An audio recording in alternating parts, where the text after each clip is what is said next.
Hello,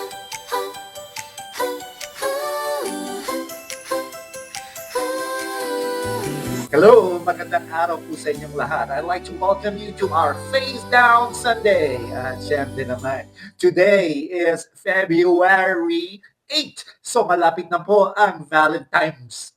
No, it's gonna be Valentine's, alright? Next week po. Kaya uunahan ko na po. Ngayon pa lang. Okay? Happy Valentine's sa inyong lahat. And of course, and because of that, we are, okay, having our love series. Pero ito po ay Part 2, sequel ng ating Questions Jesus Asked. This is going to be 3 weeks, pero itong mga tanong po ng ating Panginoon nato na sinabi niya sa Biblia ay mga questions pertaining to love. Siyempre naman, kasi tayo ay nasa love month, di ba? The love boat. Meron pang kantang gano'n, eh. No? Sige. Anyways, yeah. So, excited na excited tayo. Sino sa inyo ang umibig na? Nuts. Sino sa inyo ang mga nagmahal na? Alright? Pero alam ko, ang isang nagmamahal ay ang mga bilihin. Pero alam naman natin na kahit na gaano pa kamahal yan, okay, mas mahal tayo ng Panginoon kahit hindi niya tayo papabayaan at parating ang kanyang pag-aalaga at provision ay parating present sa ating buhay. Yan po ang pangako niya. So, yes, ito po ang ating Questions Jesus Asked Part 2 sequel. Pero ito po ay nasa love series po tayo ngayon. And among the questions that Jesus asked is this, okay? What does the law of Moses say? How do you read it? Diba? Sa mga ibang version nga ng Bible, ang sinasabi, what does the Bible say? And how do you read it? Para may maintindihan natin yung context, medyo babasahin natin ng konti yung ilang verses para at least man lang makita natin yung context ng pinagagalingan nito question na ito. And ang ating scripture ay manggagaling sa Luke chapter 10 verses 25 to 29.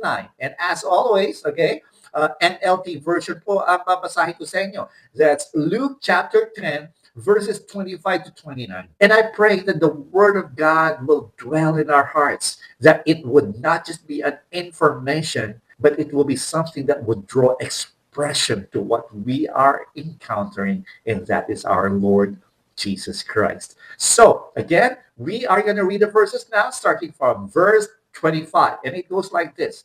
One day, an expert in religious law stood up to test Jesus by asking him this question.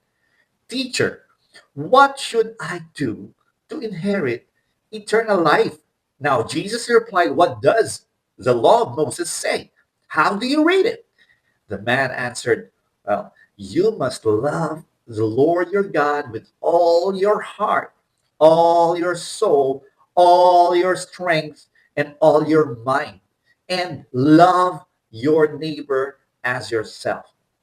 Right, Jesus told him, do this and you will live. The man wanted to justify his actions, so he asked, and so who is my neighbor? And so, okay, I'd like to give you a background. No? I'd like to give you the, a contextual background of this. No? Imagine, no? Imagine ganito. May isang expert, no? Isang lawyer, parang legalist na super alam niya lahat ng detalye ng Jewish law. And talaga may authority siya sa religious community na mga Hudyo. Okay? Pero dito, hindi siya nagtanong kasi hindi niya alam. Hindi siya nagtanong dahil sa sincere siya. He actually wanted to trap or to test Jesus. Kasi baka sumabit si Jesus sa kanyang sagot, okay? So, gusto niya makita kung anong sagot ni Jesus kasi sa panahon nila, yung tanong na gano'n na, what should I do to inherit eternal life? Napakalalim, no? Very deep yon. At saka palaging pinagdedebatihan ng mga religious leaders yan. So, sa culture nila, eternal life is an ultimate reward pagka sinunod mo ang law. Okay? So, ang lawyer parang naghahanap ng loophole, hoping na magkamali o sumabit si Jesus sa pagsagot niya. So, ito naman si Jesus, okay, chill lang, di ba? Parang sinasabi niya, teka, wait, okay, let me make this personal to you. Kaya nagtanong siya ng gano'n. What does the law of Moses say? And how do you read it? Di ba? Para back to you.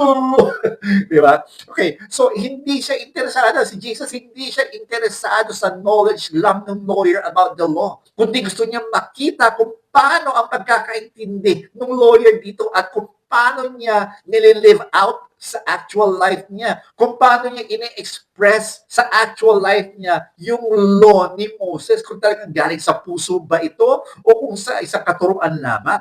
So, himayin natin yung mga binasa natin kanina. No? Sabi ganun sa verse 25, sabi niya ganun, Teacher, what should I do to inherit eternal life? Now, here comes a legalist, okay, asking about eternal life. Pero, head level lang ang tanong niya, hindi heart level.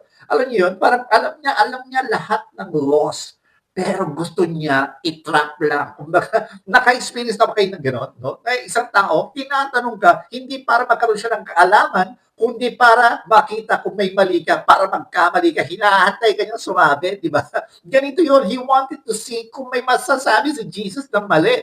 Pero smooth lang si Jesus, hindi siya nag-fall doon sa trap. Instead, he asks a question that makes the lawyer think deeper.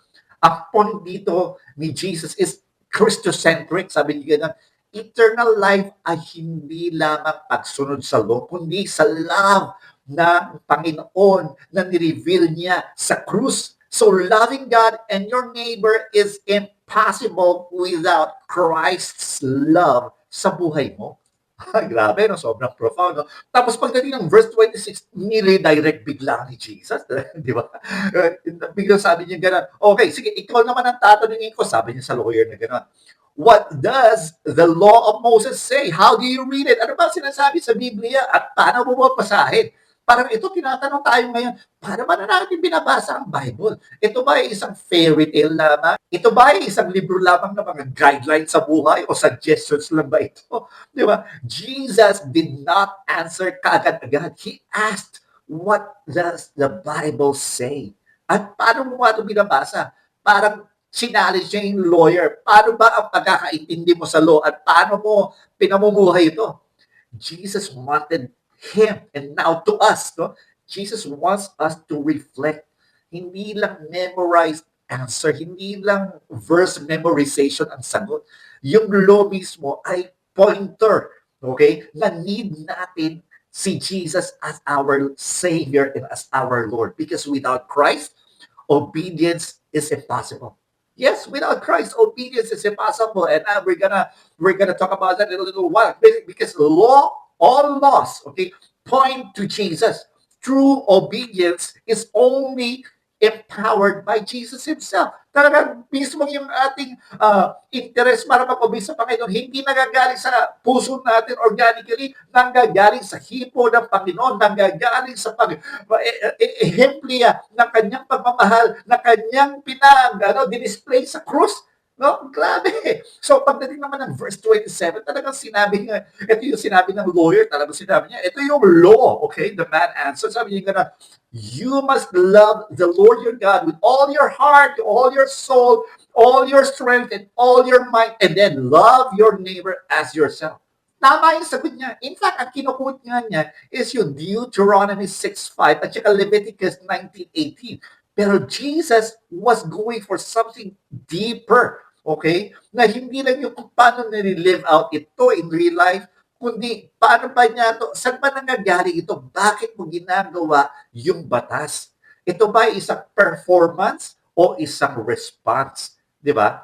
Because true love for God and neighbor cannot exist without the gospel in a person's life. And I repeat that. True love for God and neighbor cannot exist without the gospel in a person's life.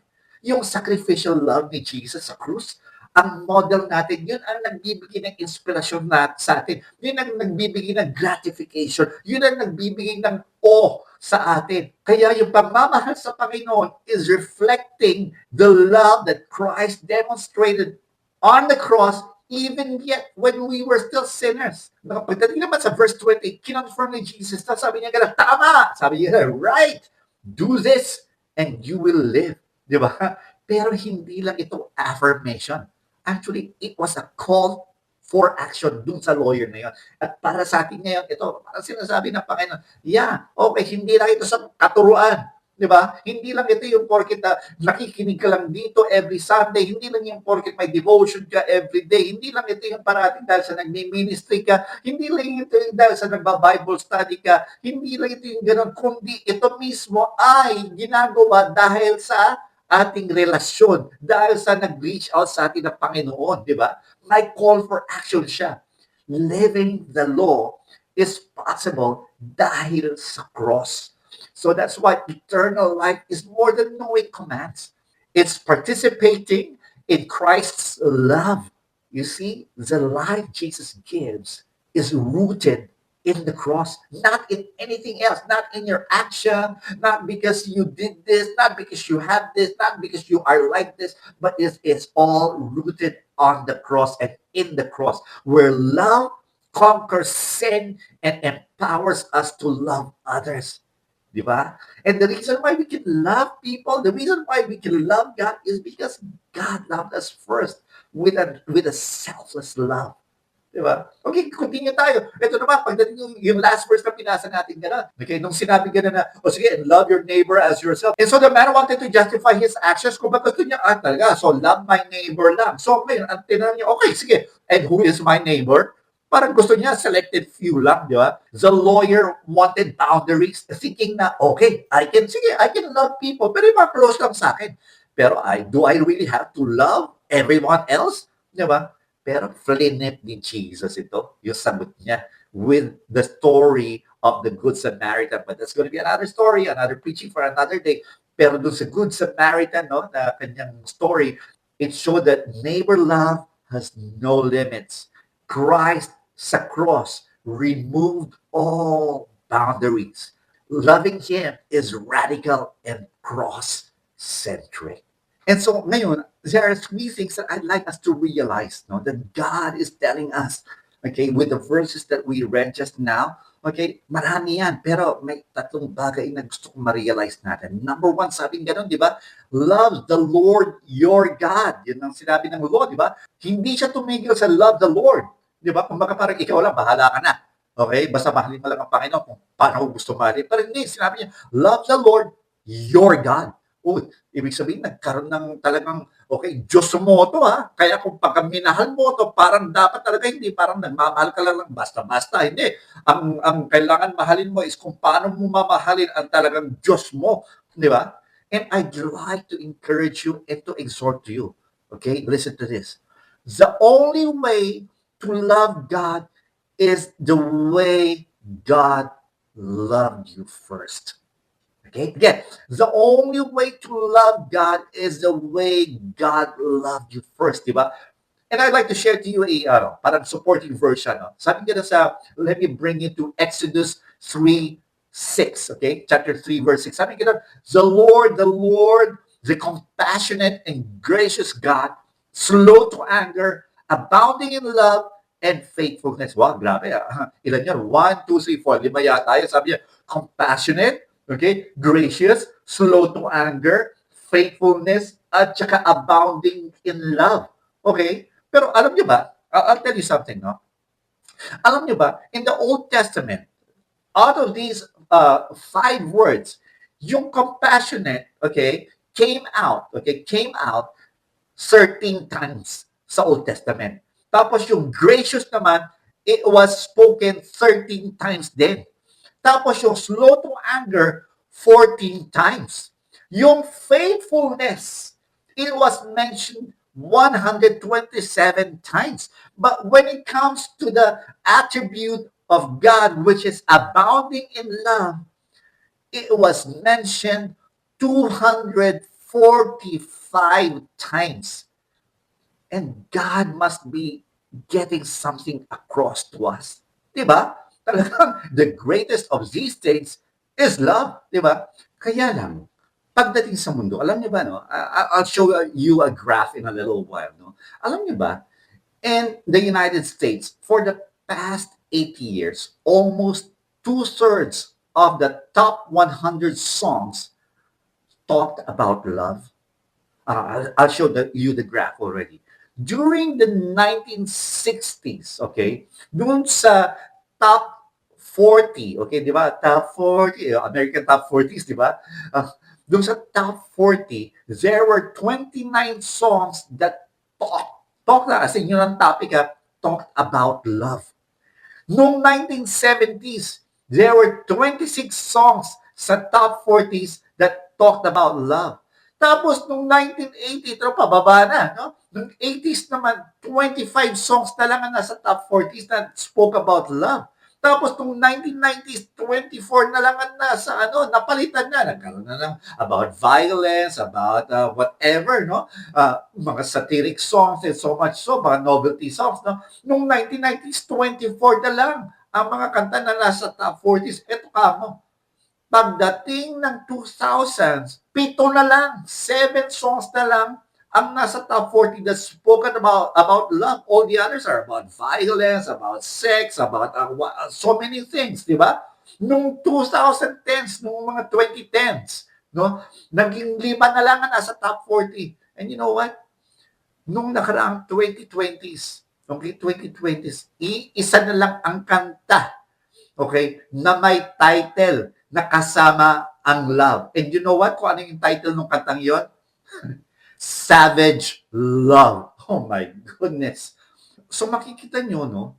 People's view on love is changing and how we perceive love as it is. Kaya kita mo, pati sa mga songs natin, makikita mo talaga kasi ito yung naririnig ng mga tao. So ito yung nagdi-dictate ngayon. Ito yung mga pumapasok sa isip nila kung ano ang mga nando sa lyrics na yon. Kaya nga very critical ang mga songs natin. Alam niyo po ba? Kaya yung mga kanta natin na kinakanta rito sa ating service, sa ating fellowship, very meticulously chosen and picked yan na sinisigurado natin na tama ang theology, na talagang niluluwalhati ang Panginoon. Okay? Pero dahil sa pagbabago ng pananaw ng mundo about love, paano yan? So, yun pala ang love, savage love. Ang sabi sa akin sa kids church, sabi gano'n sa akin, Jesus loves me. So, ibig sabihin gano'n ang love? Alam niyo ba na one of the most important verses sa Bible is actually one of the most misunderstood. Alam niyo kung anong verse yun? In John 3:16. Diba? For God so loved the world that He gave His only begotten Son. Diba? And who shall ever believe in Him will never perish but have everlasting life. Diba? Parang sasabihin ng isang tao, kahit nga Kristiyana, teka, sandali. I know that God loves the world, but I'm having trouble realizing that God loves me. Why? Because I have so many failures. And many have failed me. In fact, even Christians betrayed me. And in fact, probably kahit kayo, no? Or sa mga ibang tao, maybe a friend, kahit nga sa mga relationship, di ba? May mga vows yan, di ba? Pero nag-fail pa rin. May nag-cheat pa rin. So, ibig sabihin dahil sa na-experience natin itong mga ito sa buhay natin, tuloy ang pananaw natin, yun ang pagmamahal? Or maybe you have a family member na kapamilya mo na, pero inabuso ka pa rin, sinaktan ka pa rin. Or maybe all you wanted was love from your parents, but it was never there. And because of that, we go through life confused, thinking that, well, probably because all of the experiences that I encountered, that's how God loves me too. Diba? And here's one thing. I want to tell you this. You cannot view God's love for you through the broken lens of how other people loved you. Hindi mo pwedeng ipagsama yung dalawang yun. Kasi baka mamaya dahil sa sobrang dami na nakasakit sa atin, ang akala natin, yun ang love. Yun ang love. I'm telling you, God's love is radically different from human love. Apparently, no? Akala natin kasi, di ba, parents gave rules, government gave rules, school teachers gave rules, employers gave rules, and probably makakala natin, it gave us the wrong idea that in order to be loved and to love, we have to be perfect in all the rules. Naku po, napakahirap nun. And that is the reason na yung unang commandment is the foundation of all commandments. Kasi paano natin iniintindi ang pagmamahal natin kay God? Yung sa mga pang-araw-araw na na-experience natin, ganun ba ang tingin natin na ganun din ang Diyos? kung paano tayo sinabihan ng I love you, tapos noon biglang nababali naman. Ang tingin ba natin gano'n ang love? Napaka sinabing God loves you, ibig sabihin ang Diyos din ay pwede kang ilaglag.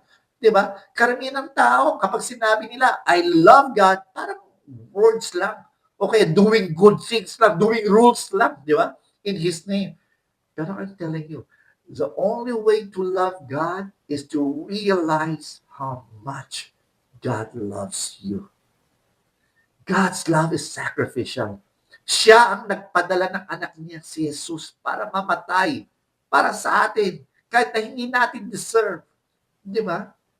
The only way to love God is the way God loves us. And if you are struggling with that, the problem is not because we fail to love God more, but because we fail to realize how much God loved us. Kasi alam nyo, irresistible ang grace ng Panginoon. Irresistible ang pagmamahal ng Panginoon. Pag ito hinito ang puso mo at na-realize mo ang pagmamahal niya, ay nako, talagang mai-inlove ka. Hindi ka na kailangan utusan. Di ba parang pagka may mahal kang tao, di ba kung minsan pauwi ka na lang, tapos biglang bababa ka pa, tapos paparada ka pa kung may kotse ka, tapos bibili ka ng pasalubong. Hindi dahil sa obligasyon, pero dahil naisip mo yung mahal mong tao sa bahay na naghihintay, o yung anak mo, tapos bibili ka ng pasalubong, hindi naman yung choreograph, di ba?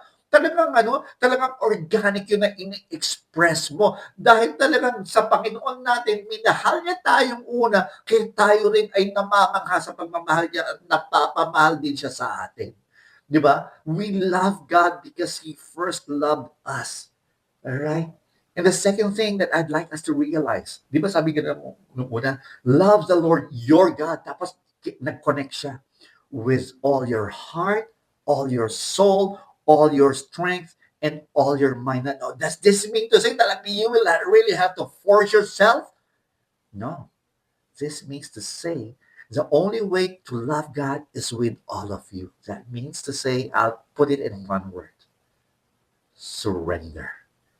The only way to love God is when you surrender to the love that is irresistible.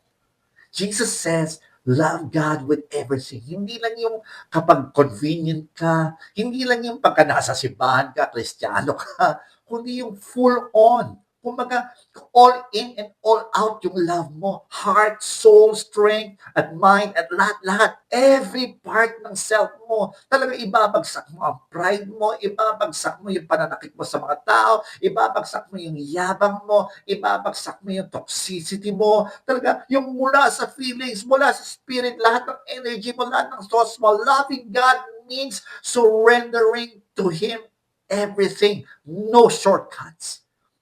Imagine mo to, kunyari may kotse ka, okay? Tapos noon, apat ang gulong nun, of course, di ba? Kadalasan ang kotse, apat ang gulong naman. Wala namang 8-wheeler na or 6-wheeler na kotse, di ba? O 10-wheeler na kotse. Kadalasan apat or apat lang naman talaga. Okay, di ba? Pero doon sa apat na gulong na yun, isa lang ang gumagana, lahat flat, di ba? Ay, tingin mo makakaandar yun? Di ba? Ganon din. Ganon din. Pagka partial love lang ang ibinibigay mo sa God, kailangan full love lang. And syempre, no, pagka sinabi dito na full love, it doesn't mean to say the love that is coming from you kasi wala naman tayong ganun. Hindi natin kaya mag-perform ng ganun. Pag sinabing with all your heart is because hinipo ng Panginoon ang puso mo. Pagka sinabing all your soul, that means because in lieu of His mercy na pinakita niya sa krus. Okay? Pag sinabing all your strength, that means to say, kasi God is our rock, our fortress, our salvation. And pag sinabing with all your mind is because we are supposed to have the mind of Christ. The only way to love God is to surrender everything, all for Jesus. Diba? I'm telling you, humanly speaking, hindi natin kayang mahalin ang Panginoon with all our heart, mind, soul, body, strength, and etc. etc. Ang hirap nun. Hindi natin kaya yun. Kailangan pa rin natin ang pagmamahal ng Panginoon. Okay? Di ba? I'm telling you this, no? The world defines love as a feeling. But God defines love as His nature. Okay? Sa totoo lang, okay, I'm telling you right now, ang Ang love is in a different perspective. Be with me here, no? Ang love is not something that God is forcing himself to perform. You know why? Because it is his nature. He is love himself. Unlike sa mundo, sinasabi, wow, I fell in love. In lababo ako. Di ba? Mga iba sinasabi, wow, love at first sight. Mga iba sasabihin sa'yo, wow, everything just happened. Di ba? Di ba? Parang may mga sinasabi, I love you more. Tapos mamaya konti, I don't love you anymore. Mamaya konti, I've fallen out of love. Mamaya konti, I realized I never loved you. That's the thing. Love isn't just something that God does. It's who He is. Love isn't just something you do. It's about who God is. So when we love Him with all of us, it has to take Himself to love Him as well. Grabe 'no, talagang lahat nagagalit pa rin sa Panginoon. Pero ang pagka kunyari asawa mo, siyempre mahal na mahal mo 'yan kahit na paano pa. Pero kung mamahalin mo lang siya dahil sa figura niya, dahil sa mukha niyang maganda, ay naku, paano 'yan after 20 years pa ka nagbago na, may pimples na, may wrinkles na, kung ano-ano pa, tapos baka mamaya tumaba pa, paano na 'yun, 'di ba? Kasi bakit? Kasi dahil sa ano lang, ito yung pagmamahal na temporary lamang, it's about the person, it's not about the God. The only way that you can love your spouse is when you realize how much God loves you. Now, here's the point. Are you encountering God's love? Are you experiencing God's love? Because that's the only way that you can express God's love to others, to your spouse, if you are encountering and experiencing God's love. Which makes me continue to my third point. Talagang gusto pang lumusot ng lawyer eh. Sabi niya, talaga ba? Love your neighbor as yourself. Tapos sabi niya, sige, so who is my neighbor? Ibig sabihin, kailangan medyo may favoritism pa. No? Pero ito yun. Jesus addresses the second command. Ang sabi ng expert, yung lawyer, sabi niya ganun, who is my neighbor? Para gusto lang niyang malaman kung sino lang yung dapat niyang mahalin. Siguro, ang iniisip niya, as long as I love people close to me, okay na yon. Pero flinip ni Jesus ito. Ang pagmamahal ng Diyos sa atin ay hindi dahil sa ating kabutihan, kundi dahil sa kabutihan niya. At dahil doon, ang pagmamahal natin sa neighbor natin, sa mga kapwa natin, ay hindi nakabase sa ganda, sa yaman, sa figura, sa kung ano man na meron siya at kung ano man titulo meron siya. Kakayanin lamang natin mahalin ang ating kapwa pag nakita natin, pagka na-realize natin, pag na-experience natin ang pagmamahal ng Diyos. You see, the world offers love based on performance, but God offers love regardless of performance. Kasi tayo, di ba, kuminsan ganyan tayo. We love making people love us. We love acceptance, di ba? Parang isip mo siguro, parang if I were just a little bit more pretty, siguro talagang maraming sisipol sa akin, talagang maraming magagandahan sa akin, karoon ako ng maraming mga friend request sa Instagram at saka mga followers sa Instagram at saka friend request sa Facebook, di ba? Kung pumayat lang ako, naku po, siguro, ay nako, ilan na ang anak ko ngayon, ay, joke lang. No, I'm talking about doon sa mga may asawa na, ha? Okay. And siguro sa mga lalaki naman, siguro kung may Jordans lang ako, ang daming bibelieve sa akin, talagang lahat talaga gusto ko makasama ako. Siguro, I guess that's the same thing with God. But I'm telling you right now, no. God loves you not because of your performance, but the performance of His very own Son on the cross. God loves you so much that He doesn't want you to stay sinful. God loves you even when you are in the middle of your mess. Pero alam nyo, may sabihin ako sa inyo, ito, real talk ito. Ilan sa inyo, no? And this is not to endorse sin, okay? Definitely, no? Hindi ko sinasabi, okay lang na makasala. Hindi. Pero ito lang, in another mindset or paradigm or another side of the coin, how many of you feels that God loves you less, okay, pagka nagkakasala ka? Or God loves you more pagka sobrang active ka sa church, pagka talagang matalakas ang boses mo sa worship, pagka nakagawa ka ng mabuti sa kapwa mo. Pero I'm telling you right now, There's nothing that you can do to make God love you more. And there's nothing that you did that can make God love you less. God's love is not determined by you. God's love is determined by His faithfulness, by His mercy, by His grace. Nothing of you, all for Jesus. Kaya yung question na who is my neighbor is more of, am I being a neighbor? Am I living like Jesus? Did I just encounter Jesus and stop there to the point na nagkaroon lang ng impact sa akin ang Panginoon? Emotional burst of the moment. Tapos nun, hindi ko siya na-experience, hindi ko na pinagpatuloy. Kaya anong i-express mo? Wala, di ba? No. What we express is a reflection of God's love. It's a reflection of the cross. And because of the cross, it reaches beyond comfort and convenience. Di ba? Ganun ang pagmamahal, di ba? O sige, ito, sasabihin ko sa inyo. Kunyari, inutusan ka ng nanay mo, anak, pwede bang bumili ka ng 1 kilong bigas doon sa tindahan?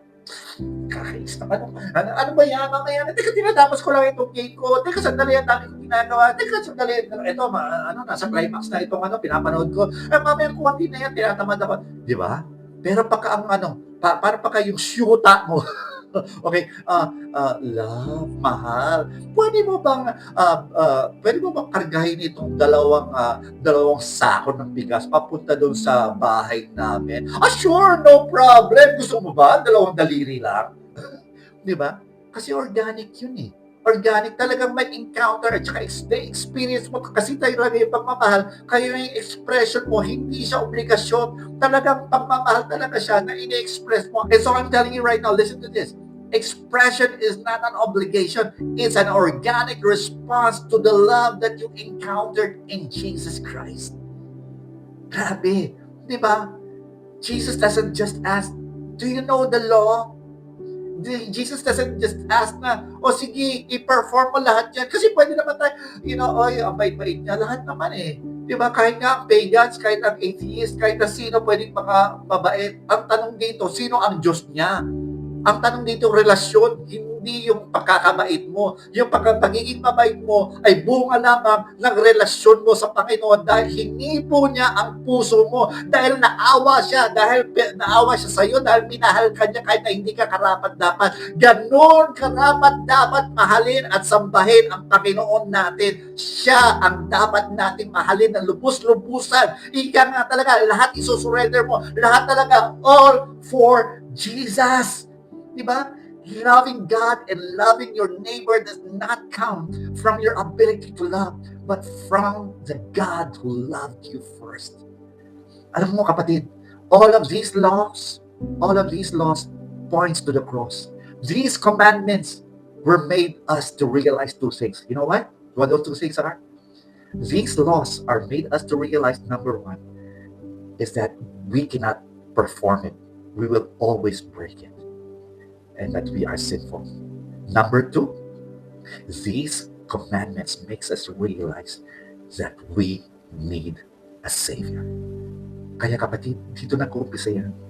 Ang pagmamahal sa Diyos, ang pagmamahal sa tao, ang pagmamahal kahit sa sarili mo, ay nag-uumpisa lamang pag na-realize mo at pag hinipo ng Panginoon ang puso mo at mabibighani ka sa pagmamahal niya. Sa Kanya nag-uumpisa ang pagmamahal dahil Siya ay hindi lamang nagmamahal, Siya mismo ang pagmamahal. Siya mismo ang ating Diyos ay Diyos ng pag-ibig. Kapatid, binigay ni Jesus ang lahat. He gave everything to you. Lahat ng batas, lahat ng utos, lahat ng paghihigpit, He fulfilled it for you. Obedience is no longer a burden, but it's an everyday experience. It is a heartbeat response to the encounter that you had with the love that nailed Him to the cross for you.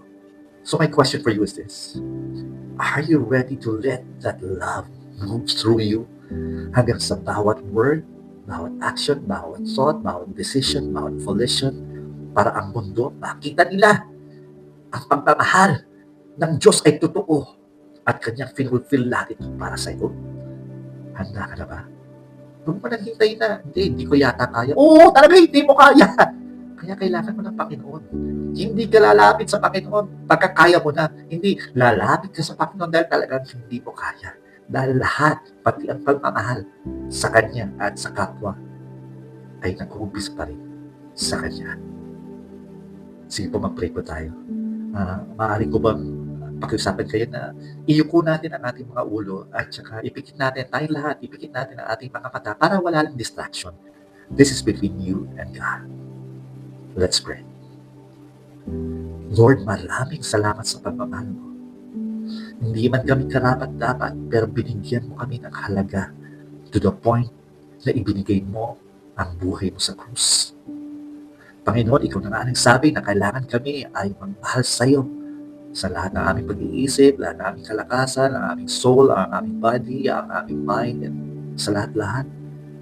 Pero ikaw pa rin ang siyang magbibigay ng pagmamahal sa amin para mahalin ka. Ano pa ba? Lord, wala na kami masasabi pa. Wala na kami pwedeng iaral. Ikaw na lahat ang gumawa.